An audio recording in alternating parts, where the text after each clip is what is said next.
বিশ্বকাপটা শেষ হয়েছে, ট্রফি গেছে স্পেনের হাতে, কিন্তু ফুটবল নিয়ে আলোচনা সমালোচনা যেন শেষই হচ্ছে না। বিশ্বকাপ ফাইনালে আর্জেন্টিনার সেই ফাউল কাণ্ড নিয়েই শুরু হয়েছে নতুন জল্পনা।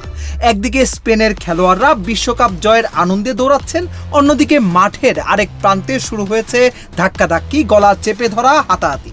যে ফাইনাল ফুটবলের সৌন্দর্য দিয়ে শেষ হওয়ার কথা ছিল, সেটাই মুহূর্তের মধ্যে পরিণত হলো বিশৃঙ্খলার দৃশ্যে। আর সেই ঘটনা নিয়েই এবার আনুষ্ঠানিক তদন্ত শুরু করেছে ফিফা।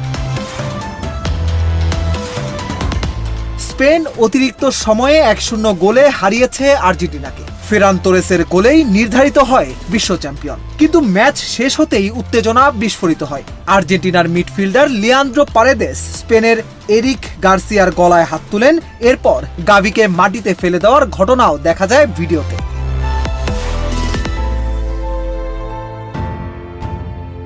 শুধু খেলোয়াড়ই নয়, সহকারী কোচ রবার্তো আয়ালার বিরুদ্ধেও অভিযোগ উঠেছে স্পেনের দানি অলমোর সঙ্গে সংঘর্ষে জড়ানো নিয়ে। ঘটনার পর ফিফা এক বিবৃতিতে জানিয়েছে, ডিসিপ্লিনারি অ্যান্ড এথিক্স প্রসিকিউটর নিয়োগ করা হয়েছে। তাদের কাজ হবে পুরো ঘটনার তদন্ত করে শৃঙ্খলা ভঙ্গ হয়েছে কিনা তা নির্ধারণ করা। অর্থাৎ বিষয়টি শুধু ম্যাচ পরবর্তী উত্তেজনা হিসেবে দেখছে না ফিফা।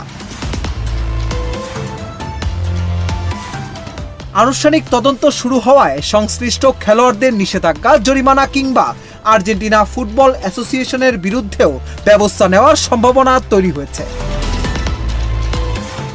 মজার বিষয় হলো, এই বিশ্বকাপে বিতর্ক যেন আর্জেন্টিনার পিছুই ছাড়েনি।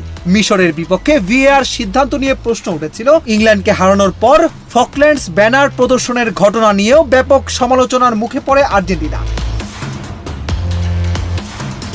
আর বিশ্বকাপ ফাইনাল শেষ হতেই আবার নতুন করে শৃঙ্খলা ভঙ্গের অভিযোগ।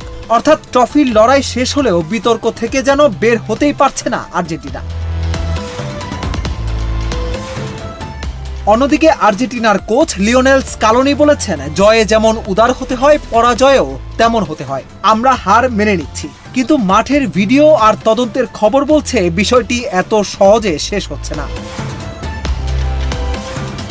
এখন সবচেয়ে বড় প্রশ্ন, ফিফার তদন্ত শেষে কি সিদ্ধান্ত আসে? কেউ কি নিষিদ্ধ হবেন? আর্জেন্টিনা কি শুধু বিশ্বকাপ ট্রফি হারালো, নাকি এবার শাস্তির বোঝাও কাঁধে নিতে হবে জনপ্রিয় এই দলকে? উত্তর মিলবে সেই তদন্তের রিপোর্ট প্রকাশের পরই।